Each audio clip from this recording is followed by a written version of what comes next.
I didn't know what I was going to be talking about, and I asked my PR person this morning, what am I talking about? And she said, well, anything you want to. And I said, okay.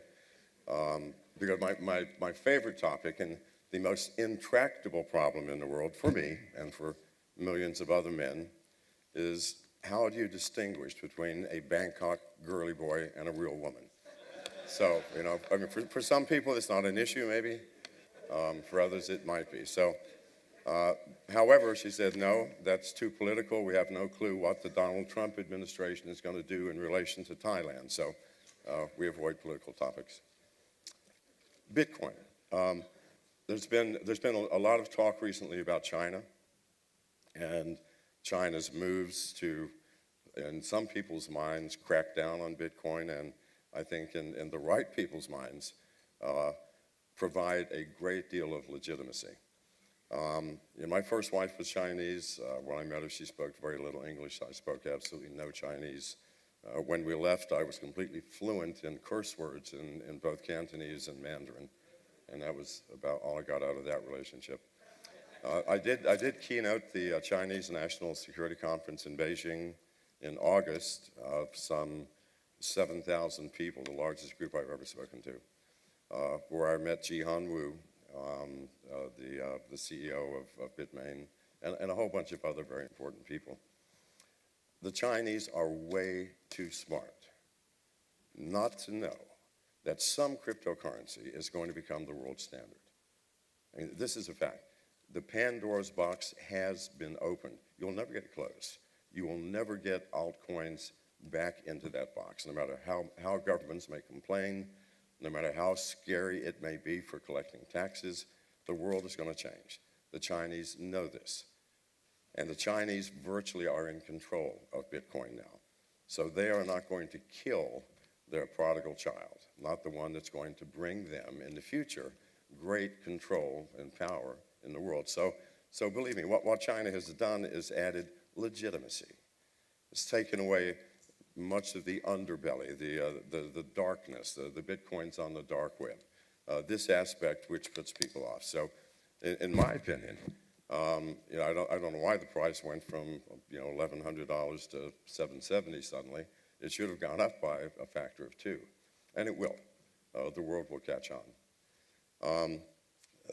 My company, MGT, what do? We're I think the leading cybersecurity company in the world, only because I'm leading it. 10 years ago, I said that the current paradigm of protection, which is antivirus software and everything that branches off from that, is non-functional. And it clearly is non-functional. I mean, just look at all of the hacks that we've had. Office of Personnel Management, a 15-year-old boy took from the FBI 30,000 records of every undercover agent and published them on the dark web. Now, all of these companies and agencies are protected by the most up-to-date software. It just doesn't work anymore. But that's an aside. We are also in the Bitcoin business. We have 5 petahash that we're running in the state of Washington. By mid-March, that will be 40 petahash. We've cut a deal with Bitmain to create what we think is going to be the world's largest pool, oddly enough called the McAfee pool. And that's going to be running in the state of Washington. So we're heavily into Bitcoin. Now why? Why would a security company be in Bitcoin? Well, for the obvious reason that the blockchain is now being applied to every aspect of cybersecurity. And at some point, Bitcoin mining, obviously, in 10 years, there are going to be, 5 coins left? That cannot possibly be a business model. But those companies that are leaders in the mining field will become the transaction processors, because every company in the world, at some point, is going to have every transaction, every packet that's transmitted on every network, part of a blockchain. Why? Because it's the only way to guarantee that you don't have a hacker in your system or that you don't have a rogue employee. Even individuals, I don't know if you considered what's happening with the Internet of Things. Your own home is going to become a very complex network. You might come home one day and your key no longer works to your house, and the police arrest you for doing a DDoS attack on your neighbor. And if you've been putting everything in a blockchain, you unwind all this and find out that the refrigerator became friends with the thermostat, and they decided to kick your ass out, and it was the washing machine that did the DDoS attack. And, but don't laugh about this, because seriously, when the DYN hack, which brought down half of the internet in America, you know who did that? CCTV cameras and refrigerators all over the world. So the Internet of Things is going to be a big thing. But these are all just asides. What I really want to talk about are two things. Why is the Bitcoin field so small? Why are there so few users considering the power and the utility? And the second thing is the absolute foolishness of having software wallets. Being in the security field, I go out of my way to get infections on everything that I have, my laptops, my phones. The easiest way to do it is to visit any porn site in the world. Now, seriously. And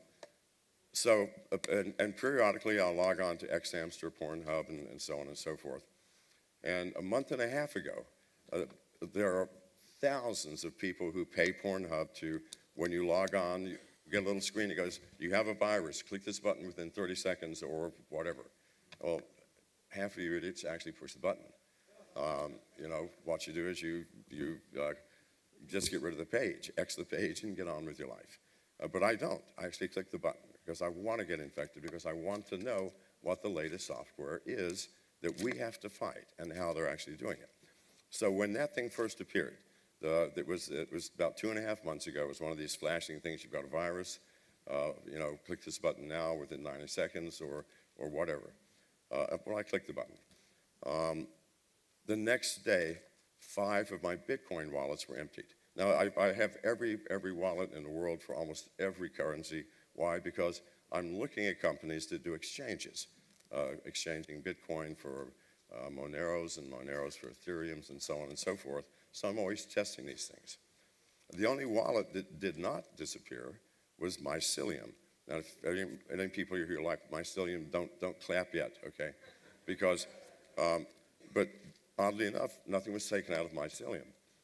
3 days later, I go into Mycelium to do a transfer into Ethereum, and a half an hour later, my Mycelium wallet is gone. Why? Because here's what I'd forgotten. Among the things that were downloaded on my system were key logging software, and obviously screen capture. So Mycelium has a six-character code before you can actually proceed with the transaction. As soon as I type that code in, whoever's monitoring my phone now had my code for Mycelium, and it was empty. So this is unique because I go out of my way to get every piece of malware in the world. But if any of you have ever visited a porn site, I promise you, you have keystroke logging software on your phone, and possibly a screen capture as well. So what does that mean? That means that, let's say you've got a brand new wallet, and they say, here are your seed keys, please type them in. Well, whoever's in the phone also has your seed keys. This is the reality that we're living in. And I know people who keep hundreds of thousands of dollars in wallets on smartphones. That money will disappear one day, guaranteed, absolutely guaranteed. So we spend all of this time worrying about encryption, end-to-end encryption, and that's all nonsense. The hackers are way ahead of you, way ahead of us. There's no man in the middle anymore. No one's trying to listen to communication from one point to another. They're trying to get into your phone to become the master of that phone. Because in the Android system, there's only one phone that cannot be remotely rooted. That's, by the way, that's the first thing that happens when you go to a porn site. Your phone is now rooted. You just don't know it. Because there's remote rooting software. The only one that can't be done is the Samsung S7. And I'm hearing now rumors that even that one can be done. So phones are designed. All mobile devices are designed for what? To be spy devices. Why? Because they sell to marketers everything they can possibly find out about you. Your location. Are you close to a store? What did you last buy? Who are your friends? Whose friends are their friends? What are you saying in your emails and your text messages? Read when you download an app, the permissions that you've been giving out. So if a marketing app can do it, a hacker can do it. So if any of you have visited a porn site on any device, I promise you, someone is watching you, listening to you, and monitoring your keystrokes. And if you have a Bitcoin wallet or something of value on that phone, and they happen to be interested in it, it's going to disappear one day. I don't care whose wallet you use. And Mycelium, by the way, is a very secure wallet. But nothing can protect you against the man, not in the middle, but on top. The one whom you allow into your system by clicking, there's a virus in your system, click here to get rid of it. Or a notification shows up in your notification panel from Google. Password needs fixing or something. You click it. Don't do those things. You get an email from somebody you don't know, don't even open it. If you don't know them, you don't need to know them. And so even if you get emails from friends, and you know the friend, and the friend says, oh, I found an interesting link, click here. Call that friend first before you click that link, because it may not be your real friend. It may be someone spoofing their ID. So, excuse me a sec. So wallets are going to be the big thing. Now, nothing seems to be happening, right? How do you know? I mean, I lost thousands of dollars on this one thing from Pornhub. Who do I report it to? The police? What are they going to do? Is there some central agency where I can call up and say, hi, I'd like to report the fact that I downloaded some software and it wiped out all of my Bitcoins? So no, we don't know about those things. And believe me, if it can happen to me, it can happen to you. And probably has happened to many thousands of people. And sometimes you don't even know why. I mean, I consider myself of average intelligence, and yet I have lost thousands of dollars in transactions by just transferring from Bitcoin to Ethereum using various companies. Why? Because you've got, it's late at night, it's 11 o'clock, I'm tired, I've had a glass of wine. So you have the send wallet, you have the intermediary wallet, and you've got the receive wallet. Well, you get one of those confused, your money ends up in limbo. Usually the company that does the exchanges, and they don't bother to tell you that you screwed up because they don't know who you are. So we are losing money. And it is flowing into the hands of bad people, and we don't even know it. But I promise you this, that somebody, and probably someone who's paying Pornhub and Xhamster millions of dollars to put this keystroke logging software in, is going to one day do a sweep, and 200,000 people are going to lose everything that they have in Bitcoin on every mobile device that they have. So unless you're testing things like I'm doing, and your wallet is on a computer of any kind, your pad, your smartphone, it's going to go away. Count on it. It will disappear. So what are we left with? I'm not promoting Trezor or anything else, but we're left with the only solution that you have, and that is it's got to be a hardware device offline. Even hardware devices that give you your seed keys on your smartphone, well, that's stupid. Who cares if it is a hardware device? Because if you have keystroke logging software or screen capture software, then the hackers have it anyway. So you're keeping it offline, but who cares? They've got your seed keys. They can restart it anywhere they want. So be aware. And I promise you it will happen, and it will be a shock to the world, and it's going to affect the price of Bitcoin. Can you imagine 100,000 people lose, millions of dollars in Bitcoin hacking sweep? Because they're going to do it in one day. The Russian hackers, the Chinese underground hackers, they're not stupid. They're not going to go and pick one or two or three people. No, because word's going to get around. No, they're going to do it all in one day. They're going to have bots that go into your computers. They already have your seed keys. They already have everything they need. And suddenly everybody's wallet is gone. And it will be irrecoverable. Take my word for it or not. But believe me. So we have to think of solutions that do not involve our money hanging around on devices that have operating systems that are known, that can be hacked and manipulated by other people. So you got to have some hardware device. Bury it in your backyard, put it in your refrigerator, whatever. Unless it's a smart refrigerator, who knows? So that's problem number one. Problem number two, because I am looking at companies, I fully believe Bitcoin is not the only currency in the world, and we do not know what's going to happen in the future. There are a number of viable cryptocurrency alternatives that I feel might, catch up with or even surpass Bitcoin. We don't really know. But I do know this, that at some point, there will have to be a means of transferring funds from one to another. So I tried everything, Shapeshift. I lost $9,000 over the past 6 months doing transactions on Shapeshift. There are other couple of companies we're looking at, which I will not name, that I haven't lost anything on. But as a result, I'm doing things that a reasonably smart man loses money at because I can't keep them straight. Sometimes you have four different wallets you have to worry about. So you do a copy and paste here, and it's hard. So you wonder why the user base is as small as it is, because Bitcoin, hugely powerful. I mean, I can buy anything anywhere with just a click of a button. I don't have to call the bank, don't have to wait for banking hours, don't have to get my balance. Extremely powerful, and yet so few users. How do users come into Bitcoin? It's almost like a fraternity. If you do not know someone who's already using Bitcoin that can hold your hand and say, listen, you can lose everything you have if you're not careful. And this is true. You've got to know what you're doing. Well, that's got to stop. You have to know what you're doing. I'm losing money on these transactions because there is no software that puts it all together for me. There is no interface that says, look, I've got 20 Bitcoins, give me how many Ethereum that makes, and put it in this account. There's nothing that does that. Nothing. And until that happens, the exchanges are going to be impossible. Everything is made complex where it does not need to be. Why do I even need to know anything about wallet addresses?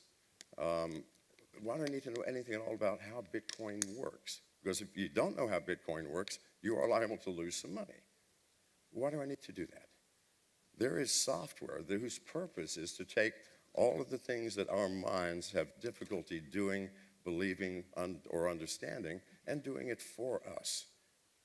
It's not to replace our brain.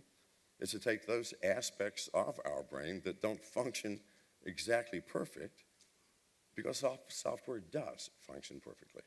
So until that happens, we're going to continue to grow at a snail's pace. But when someone puts it all together, there's one little program here, and we give the caveat, please don't keep your Bitcoins on your phone. Find some other way. Here's a bunch of hardware wallets you can use. Some of them are as cheap as $20, others, a little more, whatever. Just a little bit of advice, and then the program does everything. You want to buy Bitcoin, okay? You can do it in a number of ways, including meeting people at a coffee shop if you want. Yes, everything done for you, so that I don't need a friend who's been using Bitcoin to say, look, you really need to get into this, but before you do, let me talk to you about it. Good God, how are you ever going to grow by doing that? So all of this effort of all of these people in this room and every room that I talk to in Bitcoin, who are brilliant people, has been placed properly in making sure the back end, we're mining, the mathematic works fine. And no one's looking at what it takes to take the average housewife, who has 3 kids and just got a smartphone, to use Bitcoin without having to give her a class of instruction or without having to hold her hand. And until that happens, it's not going to grow. Now, there are other alt currencies that are, in fact, looking at ways or are doing exactly what I'm suggesting the Bitcoin community do. And we have to all get together. We don't need the confusion that exists today. I mean, literally, I have lost thousands of dollars just moving Ethereum to Moneros and Moneros to Dice and Dice to whatever, literally. because I made an error. I missed a sequence. Now, did I get any of that money back? No, it's impossible. And so the same thing will happen to other people. And at some point, you will be doing this constantly, because it's not just Bitcoin. There are other alt currencies that will be as big as and as accepted as Bitcoin. You're going to have to accept this. And there will be exchanges made. And that function is going to be critical and has to be very simple. And can't let people lose money in the process. Because if your bank loses your money, I can go to the bank and say, hey, you're supposed to transfer money to this account. You transferred it to the wrong account. I want my money back. They'll give it back. Well, Bitcoin, you transfer it to the wrong address, try to get it back. Doesn't happen. So, and things are running late, and I know I've got to go. So I'll be available, afterwards if anybody wants to. It's doubtful, but I'll be outside if someone wants to talk to me.